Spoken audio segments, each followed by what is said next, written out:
সাকিবকে কোথায় এখনো পর্যন্ত বলেছে বুবলি আমার ওয়াইফ? এটা সত্য কখনো লুকিয়ে থাকে না। বুবলির ইঙ্গিতে আবার সামনে এলো অপুর গল্প।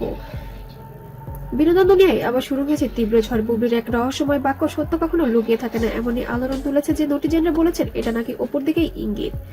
সাকিব তো উনি এখন আবার বলছে যে ওনাদের সাথে খুব সম্পর্ক আছে, অপবিশ্বাস দাবি করছে। মানে এই যে একটা কনফিউশন, তো আমি তো এই জন্য যখন আমার ব্যাপারে ওই জিনিসগুলো আসে তখন আমার কাছে খুব নর্মাল লাগে যে আসলে তার মানে যেহেতু মানুষটা শাকিব খান অপু এবং বুবলি এই তিনজনের ত্রিমাত্রিক সম্পর্ক সম্পর্কে আপনারা সবাই ইতিমধ্যে অবগত আছেন।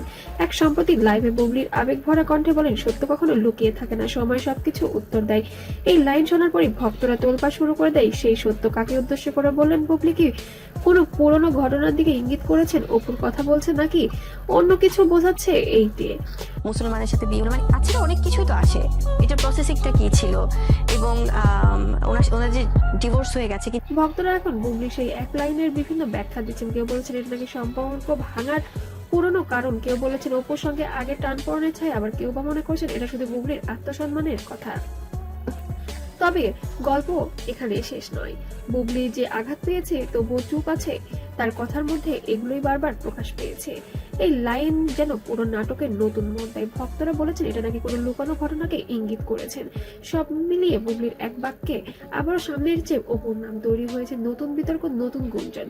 কিন্তু সত্যটা কি সেটা এখনো কেউ সরাসরি কিছু বলেননি।